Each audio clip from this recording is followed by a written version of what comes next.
Mulane kowe nek dadi ulama, nggih ciri utama ulama itu jami'ul bayan. Dia kalau menjelaskan itu indah sekali dan orang pasti taslim.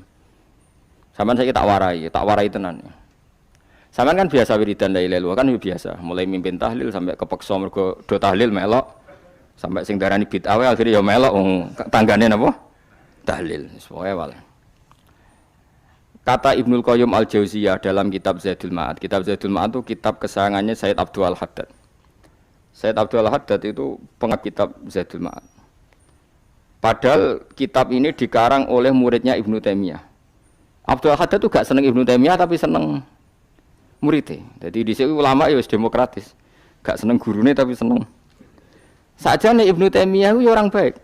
Ya ulama top ya baik, ya waras top. Tapi ngerti-ngerti Wahabi itu identik dengan Ibnu Taimiyah. Akhirnya ulama ahli sunnah penyebut itu terus isin. Mulane kiai-kiai ra ono sing dalil kok Ibnu Taimiyah mergo dicap Wahabi. Padahal Ibnu Taimiyah wong alim. Di kitab-kitab kita termasuk Syekh Muhammad piyambak nanya Ibnu Taimiyah qala Syekhul Islam napa qala. Tapi kan ini sudah milik Wahabi sehingga kita ini terus akhirnya gak gelem nyebut.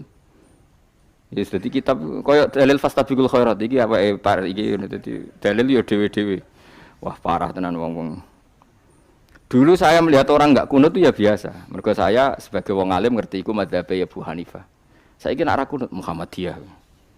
Kita ini sebetulnya ahlul ilmi enggak tahu kunut itu madzhabnya siapa kita. Itu madzhabnya Abu Hanifah, yang kunut madzhab Syafi'i. Tapi tahu-tahu iki madzhab NU, iki madzhab Muhammad. Mana ada orang-orang ini bisa punya madzhab.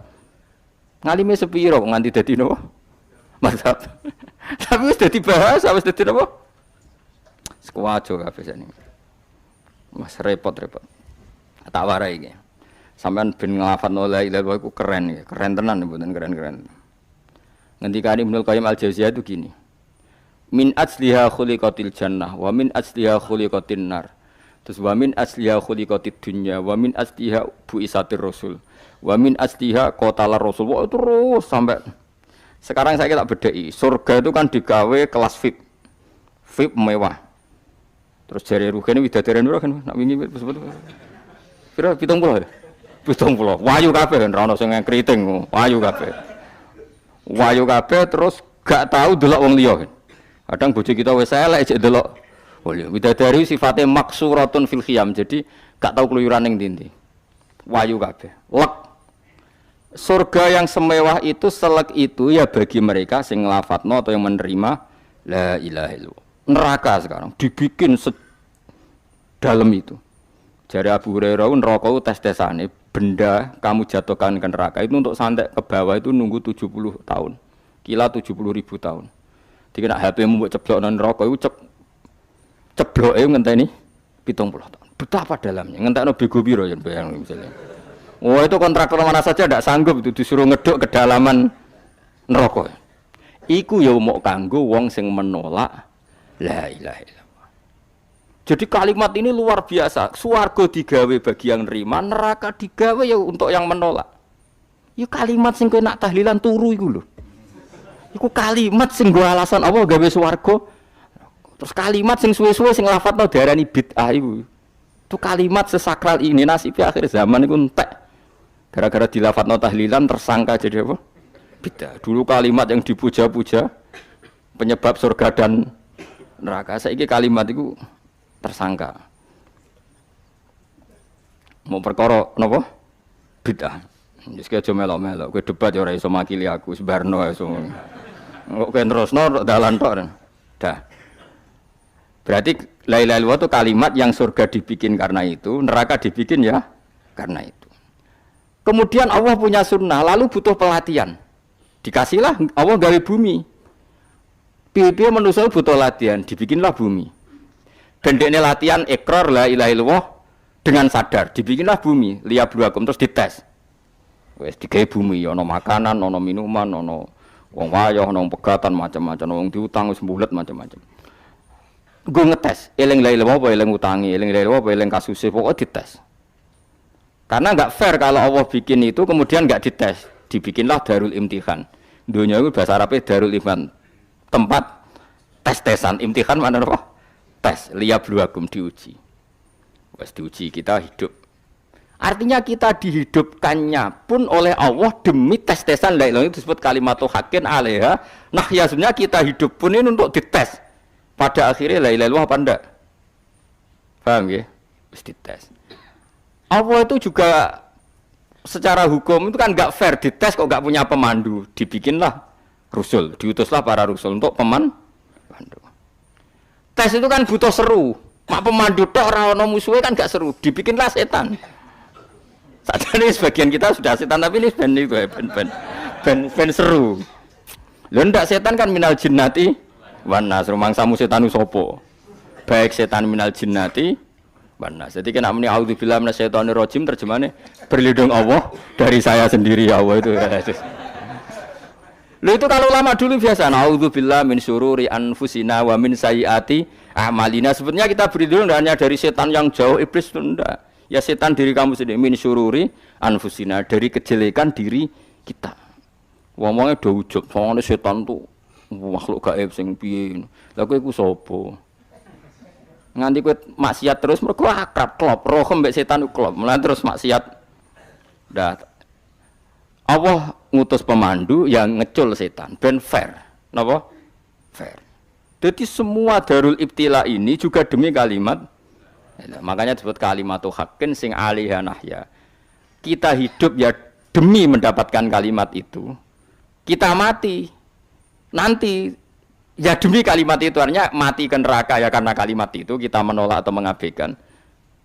Masuk surga ya karena kalimat itu kita hormat, kita benar dalam memperlakukan kalimat itu. Berarti alaiha nahya wa alaiha nam. Terus wa alaiha nub'as karuan, kalau kamu termasuk minal aminin ya nub'as minas solihin, kalau minal kafirin ya nub'as minaz zalimin. Tapi semua desain dunia ini hanya demi kalimat la ilaha illallah Muhammadur Rasulullah.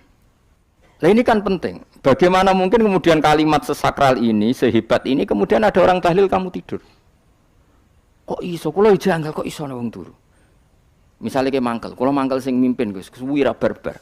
Bagaimana mungkin kalimat yang menyelamatkan Anda kemudian Anda anggap problem? Elek gak? Apalagi kamu anggap ini bid'ah. Nak cara kula oke lah, ndongakno mayit itu gak ono tuntunan Nabi. Tahlilan gak ono tuntunan. Tapi wis muni tok kono tok. Artinya muni tok kono tok ora usah nyerang kalimat, enak kalimat tetap kalimah thayyibah. Soal kowe ora seneng sing tahlil, mergo tiga profesi lah iku wonge wae gedhinge aja geman. Ya saya misalnya, saya kadang enggak cocok sama mubalek karena kadang profesi. Tapi saya tidak pernah anti pengajian bagaimana untuk membawa syiar Islam. Tapi kalau balik kadang ora seneng, kadang takon entuk piro. Bareng sangone sithik, kok sumpah mek transportasi ini. Lah wong ngono kok mbok senengi iku piye? Tapi kita terus gedeng keliru iku sing nggawa syiar Islam. Mana ada pengajian didengar orang banyak tanpa mubalek? Gak iso. Ini iso melepukno barang-barang ra penting dadi penting iso. Lah cara guruku teng sareng, lha ngape melepuk kanggo panggung barang perkarane. Tapi kadang ya benar. Yang namanya mudin mubalek ya itu bisa benar bisa salah, tapi kamu enggak boleh gedeng kalimatnya. Piye kalimatnya kalimat hak. Nah, ini penting kula utarakan sehingga zaman Nabi Sugeng ini rungokno tenan ngaji kula. Zaman Nabi Sugeng ada sahabat namanya itu Usamah bin Zaid. Ini sahabat kesayangannya Nabi, hibbu Rasulillah. Usama itu diutus Nabi perang. Ini dengerin ya, diutus perang. Pas perang itu si kafir tadi menggal temannya. Ada yang tangannya putus, kakinya putus. Wah, seorang kafir ini sudah luar biasa. Bacok sana, bacok sini. Ketika terdesak oleh pasukan Usama, kebetulan Usama ini cakap ya, sama beberapa temannya orang Ansor. Orang kafir yang sudah qata'a arjulana wa qata'a aidiana, dia pas terdesak bilang la ilaha illallah. Terus sama Usama tetap ditusuk, dibunuh karena dia berpikir ini qolaha muta'awwidzan, dia melafadzkan kalimat itu hanya berlindung dari pembunuhan. Setelah dilaporkan Nabi itu marah besar. Nabi ngendikan kaifa anta ya Usamah bila ilaha illallah idza ja'at bika yaumal qiyamah. Kowe nak ditakoki la ilaha illallah ku piye? Piye-piye wis ngomong la ilaha illallah, tapi piyambake ngomong ngoten sakwise ngethoki tangan kula, maksudnya tangan kula tangan kelompok saya, kaki saya.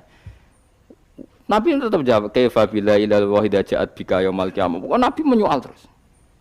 sampai menjadi fatwa ijma'nya fuqaha, siapapun yang melafadzkan la ilaha illallah harus kita terima meskipun qolaha muta'awidzan, meskipun saat melakukan hanya cara zahir berlindung dari kematian. Sehingga kita terima. Orang kafir yang 80 tahun kafir melafadzkan la ilaha illallah 1 menit menjadi mukmin. Sampai ada ayat kulil ladzina kafaru iyantahu yufar lahum ma qad salaf.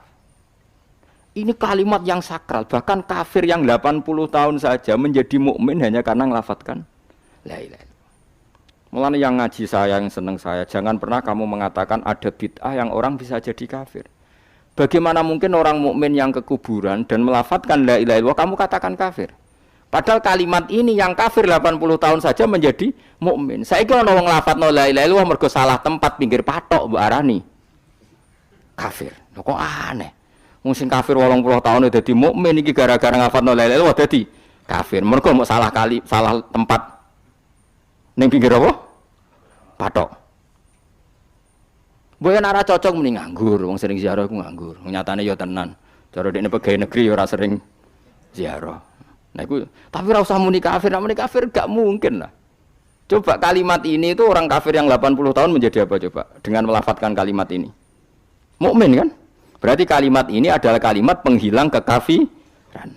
Lalu karena dilafadzkan secara salah dianggap kafir. Hanya karena bid'ah itu tidak mungkin. Makanya sebetulnya Wahabi yang alim-alim itu tidak berpendapat demikian. Saya punya beberapa referensi Wahabi yang alim itu tidak pernah mengkafir-kafirkan orang. Karena perdebatannya seperti itu. Tapi saat ini wis kuwajo.